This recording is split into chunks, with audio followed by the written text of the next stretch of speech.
Welcome to honey TV. Big breaking news చూస్తున్నాం. CM Revanth Reddy గారు మూసీ ప్రక్షాళన దిశగా సాగుతున్న ఈ తరుణంలో కొన్ని కమెంట్స్ చేయడం జరిగింది. అడ్డం వస్తే బుల్డోజర్లతో కూడా తొక్కిస్తామంటూ బీఆర్ఎస్ నాయకులపై కమెంట్స్ చేయడం జరిగింది. సో ఇప్పుడు ఆ కమెంట్స్ ఇప్పుడు వైరల్గా మారుతున్న సందర్భం. అయితే ఆయన జన్మదిన సందర్భంగా మూసీ ప్రక్షాళన పాదయాత్ర చేయడానికి కూడా ఆయన సిద్ధమయ్యారు. అయితే ఒక మీటింగ్లో మాట్లాడుతూ మూసీ ప్రక్షాళన యాత్ర నా జన్మదినానికి స్టార్ట్ చేస్తున్నా కూడా అది నా జన్మ ధన్యం చేసుకునే విధంగా నేను దాన్ని తయారు చేసి తీరుతామంటూ కూడా సీఎం రేవంత్ రెడ్డి గారు అభివర్ణించడం జరిగింది. అయితే ప్రస్తుతం అక్కడున్న సిచ్యువేషన్స్ గురించి రిపోర్టర్ హారిక మనకు లైన్లో ఉన్నారు. సో అక్కడ జరుగుతున్న విషయాల గురించి అడిగి తెలుసుకునే ప్రయత్నం చేద్దాం. Welcome to honey TV Harika. అయితే ఇప్పుడు రీసెంట్గా మూసీ ప్రక్షాళన దిశగా రాజకీయంగా చాలా వేడెక్కుతున్న ఈ సందర్భంలో ఆయన కొన్ని హాట్ కామెంట్స్ చేయడం జరిగింది. అడ్డొస్తే బీఆర్ఎస్ నాయకులనైనా సైతం నేను బుల్డోజర్లతో తొక్కించి మరి మూసీ ప్రక్షాళన దిశగా నేను ముందుకెళ్తానంటూ కూడా కొన్ని కమెంట్స్ చేయడం జరిగింది.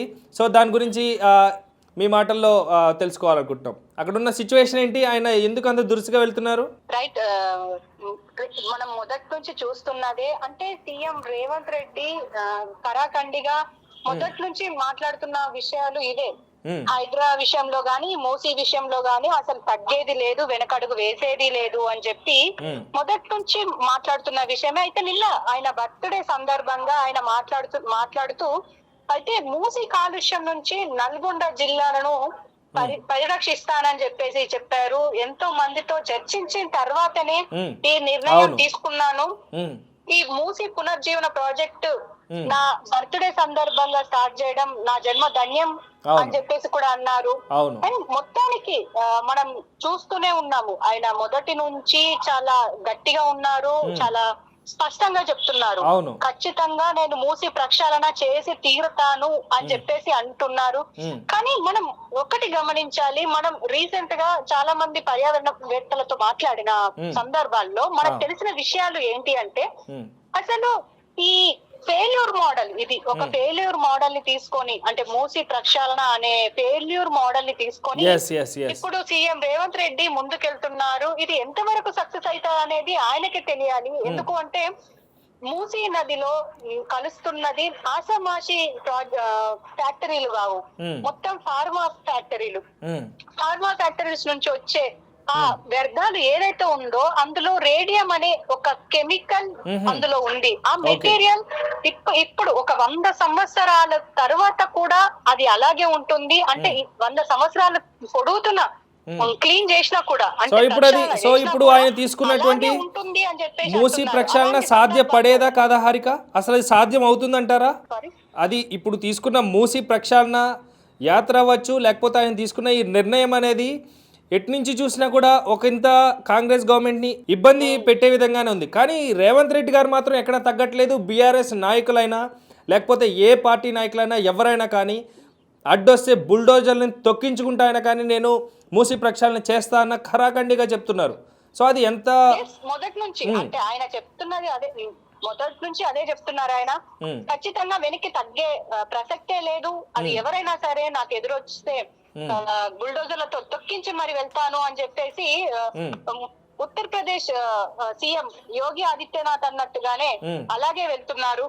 ఆయన అడుగుజాడల్లో వెళ్తున్నారా అన్నట్టుగా కూడా ఉంది. అయితే ఇక్కడ ఇంకొక చూస్తున్నాం, మూసీ నదిలో రూపాయి బిల్ల వేస్తే కనిపించేదని ఇక్కడ ప్రజలు చెప్పారు. అందుకే మూసీ నదిలో నీరు కలుషితమై కుల వృత్తులు చేసుకునేవారు. అంటే రైతు కూలీలు పడుతున్న ఇబ్బందుల గురించి ఆయన నిన్న వివరించారు.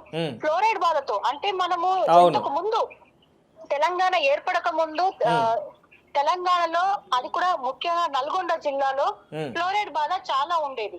అయితే ఆ ఫ్లోరైడ్ సమస్య మనకు బీఆర్ఎస్ ప్రభుత్వం వచ్చిన తర్వాత అది క్లియర్ అయింది అని చెప్పేసి వాళ్ళే చెప్పారు. ఇప్పటికీ లేదు.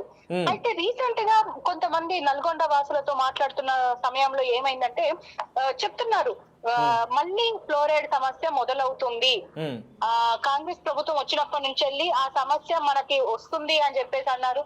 మరి ఈ సందర్భంలో ఈయన పాదయాత్ర చేయడం, మూసీ ప్రక్షాళన అని చెప్పడం మనం నిన్ననే చూసాము. మూసీ ప్రక్షాళన ఖచ్చితంగా చేసి తీరుతాను అని చెప్పేసి అనడం. కానీ ఇది సక్సెస్ అవుతుంది అని మాత్రం ఎవరికి నమ్మకం కుదరడం లేదు. ఎందుకు Okay. అంటే అటు పర్యావరణవేత్తలు, ఇటు రాజకీయవేత్తలు, మేధావులు ఎంతో మంది ఉన్నా కూడా ఆయన మరి ఎవరి ఏ మేధావులతో చర్చించి ఈ నిర్ణయం తీసుకున్నారో తెలియదు కానీ అవును.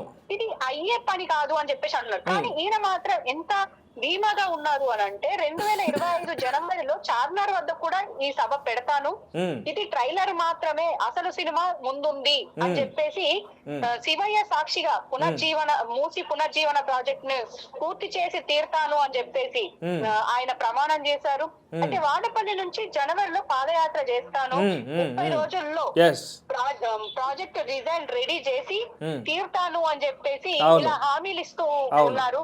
మరి చూడాలి నెక్స్ట్ మరి అది సక్సెస్ అవుతుందా అవ్వదా అంటే నేను ఇప్పటికే చెప్తున్నది అది ఒక ఫెయిల్యూర్ మోడల్ ఆయన చేతిలో ఉంది. ఆ ఫెయిల్యూర్ మోడల్ ని పట్టుకొని ఆయన ఎంతవరకు సక్సెస్ అవుతారు అని చెప్పేసి తెలంగాణ పర్యావరణవేత్తలే ఆల్రెడీ వాళ్ళు ఎన్నో రీసెర్చ్ చేసి అన్ని చేసిన తర్వాతనే వాళ్ళు చెప్తున్నారు. మరి చూడాలి అది ఎంతవరకు సక్సెస్ అవుతుంది అనేది.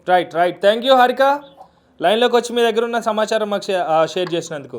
సో చూశారు కదా, సో ప్రస్తుతం అక్కడ జరుగుతున్నటువంటి సిచ్యువేషన్స్ అయితే దారుణంగా ఉన్నాయని చెప్పుకోవాలి. ఎందుకంటే సీఎం రేవంత్ రెడ్డి గారు మాత్రం ఎక్కడా వెనకడుగు వేసే ప్రయత్నమే చేయట్లేదు. ఎందుకంటే శివయ్య సాక్షిగా నేను ప్రక్షాళన చేసి తీరుతాను అంటున్న రేవంత్ రెడ్డి గారు. సో ఆ దిశగా ముందుకు పోతూ ఈ అడ్డంకుల్ని ఎలా తొలగిస్తారు, లేకపోతే దానికి దిశగా చేయడానికి ఎలాంటి పద్ధతులు పాటిస్తారనేది కూడా చాలా ఆసక్తిగా ఉన్న ప్రజానికానికి కూడా ఆయన ఏం సమాధానం చెప్తారనేది నెక్స్ట్ వీడియోస్లో చూద్దాం. So stay tune to 100 TV for more updates.